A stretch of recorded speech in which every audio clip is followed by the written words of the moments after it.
Shalom, espero que los mensajes que has de escuchar sean de gran bendición para tu vida. Tienen aspectos que son muy importantes, pero también muy sencillos de entender. Entonces, adelante y espero que comprendas todo lo que hay para ti en este momento. Entonces, Jacob tenía mucho miedo y por eso estableció esa estrategia de los campamentos. Ahora, ¿qué pasó después? Eh, Viene un episodio muy misterioso y es que tenían que pasar, tenían que pasar de un lado a otro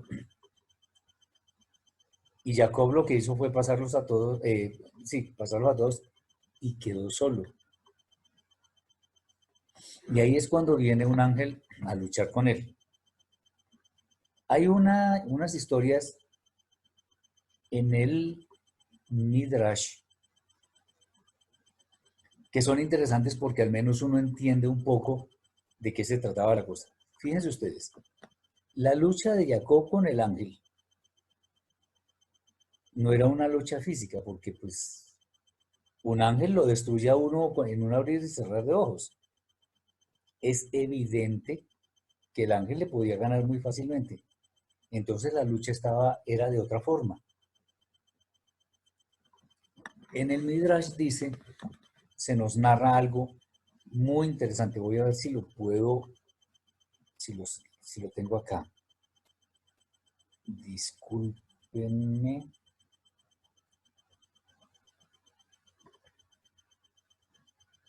Si no, pues seguimos.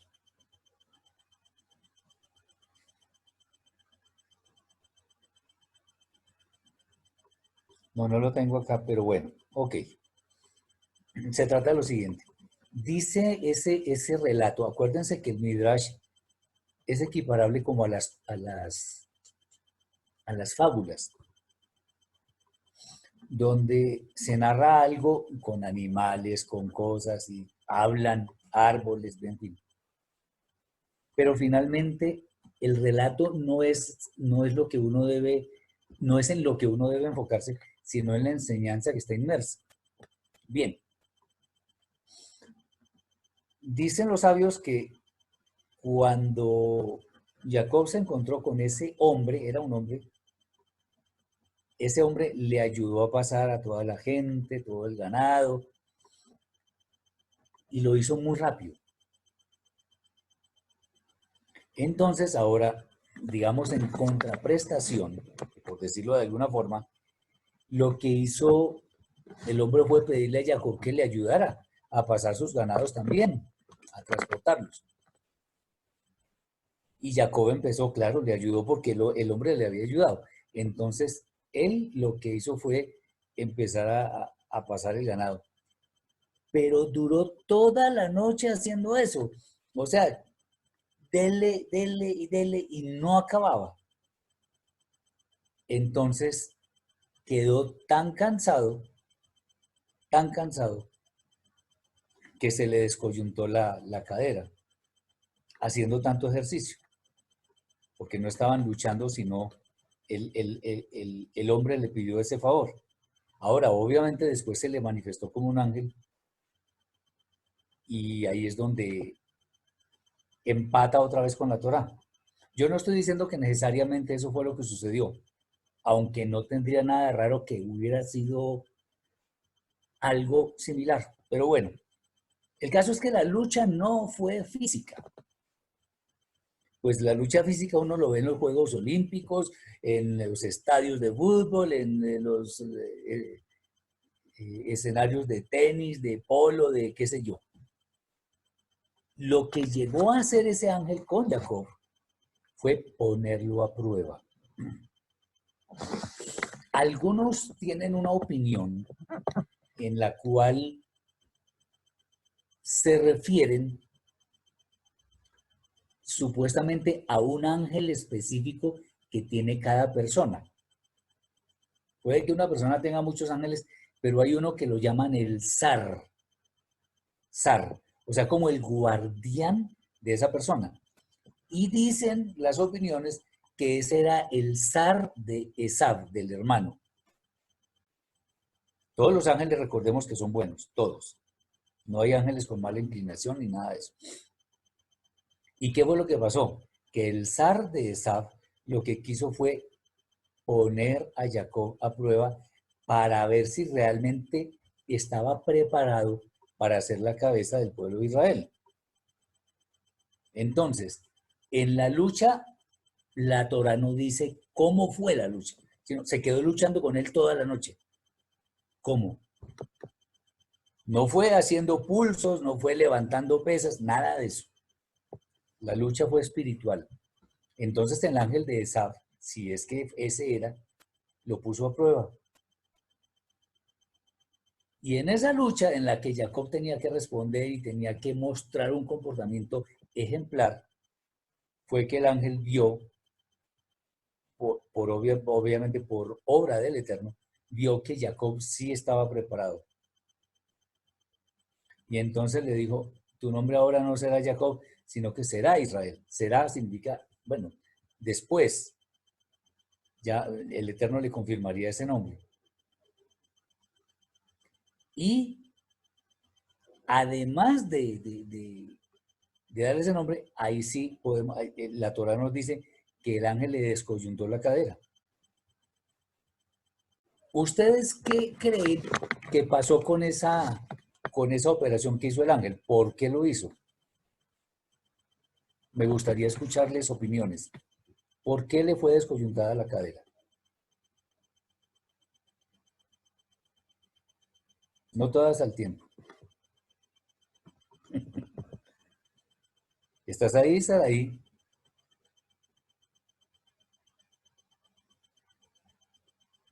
¿Estás ahí? Sí, mira, aquí estoy. Listo, bueno. Ok, entonces, venga, les cuento. ¿Ibas a decir algo, Marcelita? No, pues uno creería que era como una lucha física y de eso fue que se descoyuntó el Ya, muslo, ok. ¿no? Bueno, a ver, el ángel, ¿por qué le descoyunta esa cadera? Eso tiene muchas explicaciones, ¿no?, posibles.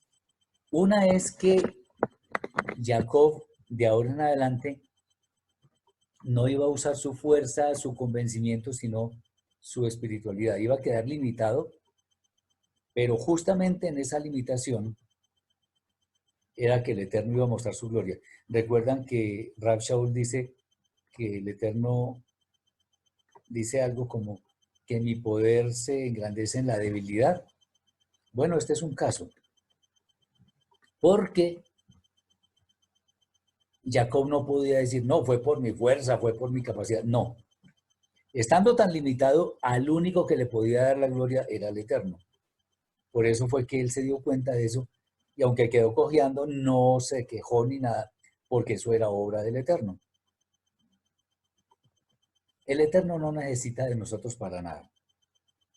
Él puede lograr sus propósitos con un cojo, con un mudo, con un sordo, con quien sea.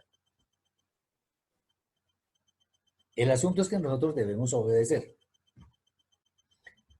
Ahora, dice ahí que cuando Jacob se da cuenta que es un ángel, no lo quería dejar ir. No sé cómo hizo. Ahora, tengamos en cuenta algo. Los ángeles son seres espirituales, pero están limitados única y exclusivamente a lo que el Eterno les permite hacer. De ahí para allá no pueden hacer más porque ellos no tienen la capacidad de aumentar sus fuerzas o su poder. No, porque eso es del Eterno. ¿Se acuerdan de los ángeles que destruyeron Sodoma y Gomorra? Ellos iban a eso, no iban a más. Ellos no podían ponerse a matar gente, no. Iban a destruir esas ciudades y por eso le dijeron a Lot que saliera. En este caso, el ángel dejó limitado físicamente a Jacob para que de esa manera no se atribuyera él sus éxitos, sino que se los atribuyera al Eterno. ¿Estamos claros hasta ahí? Bien. Entonces, en esa limitación es cuando lo deja listo. Bueno, dice, no te dejo ir si no me bendices. Ya Jacob entendió cómo era el asunto y ya le cambiaron el nombre y dice, ah, no, por aquí hay algo fuerte. Entonces, él lo bendijo y el ángel se fue. De ahí quedan muchas cosas. Fíjense ustedes, como Jacob es el mismo Israel, esa cojera representa en gran medida las dificultades, obstáculos, angustias, limitaciones, todo lo que ustedes quieran que ha tenido el pueblo de Israel, que en realidad han sido muchas. Entonces ha habido persecuciones, ha habido señalamientos, ha habido injusticia, ha habido el holocausto, por ejemplo. Eso no es holocausto, eso fue un genocidio. ¿A cuento de qué? ¿Por qué? Solamente por ser judíos. Porque ese antisemitismo es algo que no tiene razón de ser. Entonces, él quedó limitado. Y ahí, pues ahora sí pasa con su gente. ¿Y qué pasó? Ahí viene algo interesante porque se encuentra con Esaú. Yo me imagino estaba aterrorizado. Ahora, hay que tener en cuenta algo. Si él estaba humanamente aterrorizado, pero fíjense ustedes, desde pequeños, el Eterno había dicho, el mayor servirá al menor. Entonces yo no sé si fue que Jacob se olvidó de eso, porque todavía no había pasado eso. Entonces, ¿cómo era el asunto? No, él sintió miedo del hermano y, digamos, es muy humano, pero ahí como que se le olvidó las promesas del padre y lo que hizo fue mirar a ver de qué manera se podía defender. Defender no atacando, sino para que sufriera el menor número de pérdidas posible. Dice también la Torá que Jacob y todos los hijos se inclinaron 7 veces ante Esaú. ¿Sí se acuerdan de eso? 7 veces. Eso tipológicamente tiene una gran riqueza porque en este momento Roma, que es Edom, o sea Esaú, es el sistema político, social, económico que domina en el mundo. No la Iglesia Católica, sino el sistema. ¿Eso qué significa? Que Esaú es el que domina, no es Jacob. Y las reverencias que hizo Jacob, en cierta forma eran reconociendo el dominio de Esaú. ¿Sí me captan la idea? ¿O hay alguna duda? Dime, Carla. ¿Cómo? Perdón, otra vez. 7 veces se inclinó hacia él. Sí, Y 7 veces. es un número, significa algo. Sí, claro, es que el 7 es el número de la perfección. Entonces fue una reverencia completa, como quien dice, yo reconozco que usted es superior a mí y todas esas cosas. En fin, bueno, uno podría especular con muchas explicaciones, pero hasta ahora el dominio de Esaú sigue siendo muy fuerte. En cambio, Jacob todavía no, porque Israel es un pueblo pequeñito que todo el mundo ataca, hasta en las redes sociales, y no se ve todavía cuándo se pueda independizar de eso, que pueda emanciparse. Bueno, eso será en el milenio, cuando venga Yeshua y todo eso. Bien. ¿Alguna pregunta hasta acá?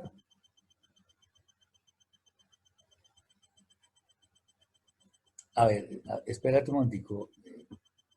Sí, Carla, dime. ¿Por qué el Eterno admite o acepta que Israel sea atacado? Esa es muy buena pregunta.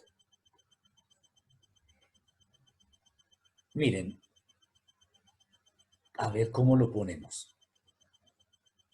Voy a poner un caso clásico. En un país como Alemania, él permitió, porque como dice Job y como dice Daniel, y en fin, que el Eterno pone y quita reyes. Entonces, cómo fue que subieron personajes de la talla de Nabucodonosor, Hitler, Nerón, y ahora en ciertos países como el nuestro también suben personas que, ¿cómo así? ¿Por qué? Y por eso es que hay mucha gente que dice, no, pues si el Eterno lo puso, entonces hay que obedecer, hay que no. No, señor, porque una cosa es que el Eterno permita que suba alguien al poder y otra cosa es creer que porque el Eterno permite eso, esa persona es perfecta. De ninguna manera. Si no es perfecta, hay que exigirle. De hecho, a todos los presidentes hay que exigirles. En Israel sucede algo análogo. ¿Por qué permite? Por varias razones. Una, la más clara es porque Israel no ha hecho la tarea bien. Israel ha sido idólatra, ha renegado del Eterno, ha sido injusta. Mucha gente ha violado la Torá en forma oculta por allá. Israel no ha sido luz a las naciones. En algunas cosas lo ha sido, pero es que el pueblo de Israel fue escogido por el Eterno para hacer luz a las naciones en todo. No lo ha hecho. Entonces, cuando vienen esos ataques, voy a decir una cosa que puede ser fuerte. Bien merecido lo tiene. Porque Israel no está clamando al Eterno, sino haciendo cosas. Fíjense que ya allá aceptan también el matrimonio gay, creo, en Israel. Entonces, con semejante suciedad, con semejante impureza, con pecados tan grandes, pues el Eterno tiene que depurar.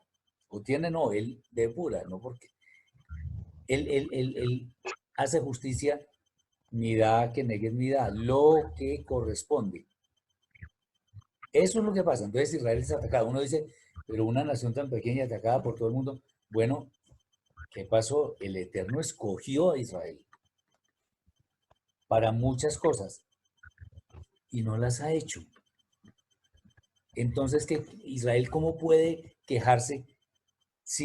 O sea, no puede ver solamente el hecho de que la han atacado, la han obstaculizado, los han matado. Pues sí, eso es cierto. Y quienes lo han hecho tienen que pagar. Pero mientras tanto, ¿por qué? Porque Israel no ha obedecido como el Eterno quiere que obedezca. Entonces no podemos pedir que Israel sea salvaguardado siempre. Tiene que ser depurado. Acordémonos que los instrumentos del Eterno son probados muy duramente. ¿Para qué? Para que demuestren ser idóneos en el reino de la Eterno. ¿Está claro, Carla? ¿O hay alguna duda? Es que, entonces, ¿cuándo ellos van a empezar a obedecer, a cumplir la parte que les toca a ellos? No, es que lo que pasa es que siempre ha habido un remanente fiel. Ha habido un grupo de personas que sí son fieles, pero la inmensa mayoría no. ¿Cuándo? En el milenio. Todavía no. Cuando venga Yeshua y ellos se den cuenta que Él sí es el Mesías, ahí se van a arrepentir, ahí van a llorar, ahí van a obedecer, ahí van a decir, uy, cometimos tal error. Antes no, porque tienen un velo. Y ellos creen que están haciendo todo bien, que van a construir el tercer templo, que los sacerdotes levitas, ¿quién les dijo que debían hacer eso? Ese es el punto. Sarai pregunta que si nosotros somos Israel. Sí, pero el asunto ¿cuál es?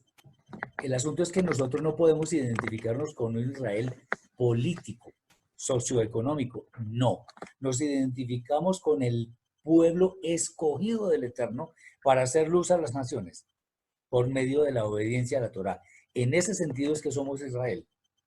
No somos Israel en la carne, pues hasta ahora no se ha demostrado, pero sí somos Israel en nuestra alma. Por eso estamos estudiando Torá, por eso nos reunimos, por eso somos una familia, por todo eso, por eso somos Israel. No porque tengamos apellido judío o qué sé yo, aunque, ojo, nuestros apellidos en gran manera provienen de los judíos. Así que nosotros casi con absoluta seguridad tenemos raíces judías. More, ¿Sí? a mí me viene a la mente ahorita lo de la parábola del hermano menor y el hermano mayor. ¿Quién es aquí el hermano menor? ¿Y que nosotros somos hermanos menores o qué?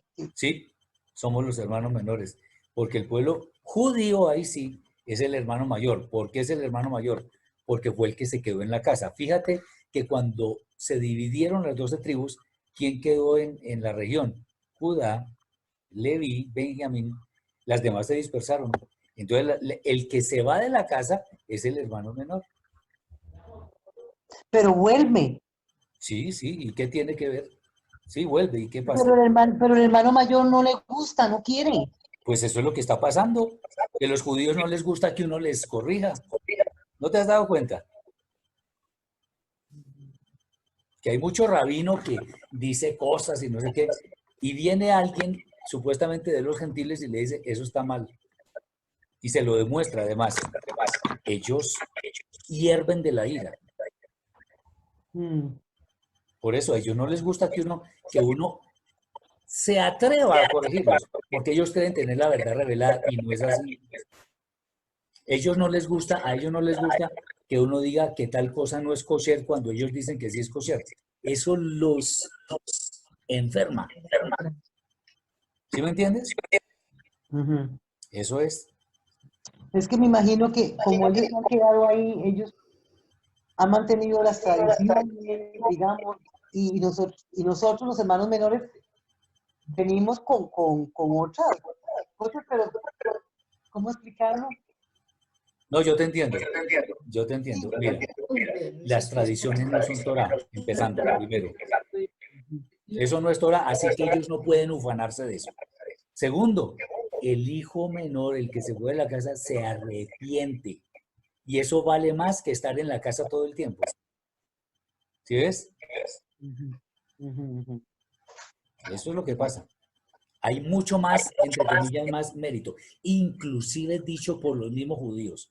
Es más meritorio una persona, lo que llaman un Baal Teshuvah, o sea, una persona que sin tener Torah se arrepiente y viene a los pies del Eterno, que el mismo Cohen Gadol, el mismo sumo sacerdote, tiene más mérito. Entonces eso lo dice el mismo pueblo judío, así que vale la pena que nosotros nos demos cuenta que efectivamente vamos por el camino correcto, con defectos, con limitaciones, bueno, muchas cosas. Pero acordémonos, las tradiciones no son Torah. Eso no es Torah. La tradición de vestirse de negro, de sombrero, eso no es Torah. Eso es porque ellos quisieron, que están de luto por el templo, que no sé qué. ¿En dónde dice la Torah que hay que guardar luto por el templo? Empezando porque eso es una mala interpretación. ¿Sí lo vemos? Bueno, ya casi termina la sesión, entonces, ¿más preguntas existen? ¿Hay alguna duda, alguna inquietud? Dime, Marcelita. ¿Cómo? Otra vez. Yo tengo una pregunta, More, ¿por qué si las que se quedaron fue Judá, Leví y Benjamín? Fueron esas tres. ¿Y Sí. por qué se les llaman judíos? Si no Porque, solamente fue porque, Judá. porque Judá era la tribu dominante y en cierta forma los absorbió. Entonces, se conservaron las costumbres de ellos que eran la tribu dominante. Eso es, Ah, básicamente, no es más. No hay ningún misterio ahí. ¿Sí? gracias. Con mucho gusto. ¿Alguien más? Bueno, miren, sí, sí, Carla. Pero entonces, a mí se me vino lo del hermano mayor y el hermano menor. Pero entonces, la otra parábola es que dice los injertados. Sí, nosotros somos los injertados. El hijo menor, ¿sí? Ese es lo mismo. Es lo mismo. Es exactamente lo mismo. Injertados en el olivo natural, pero el olivo natural no es el pueblo judío. Eso es lo que me refiero, injertados en el olivo natural. El olivo natural es la Torá, es el pueblo espiritual del eterno Israel que sigue los mandamientos como el eterno lo estableció, no como al pueblo judío le dé la gana. Vale. Eso vale. es. Venga, Muy ya bien. entendí. Espero que este mensaje haya sido de gran bendición para tu vida. Shalom.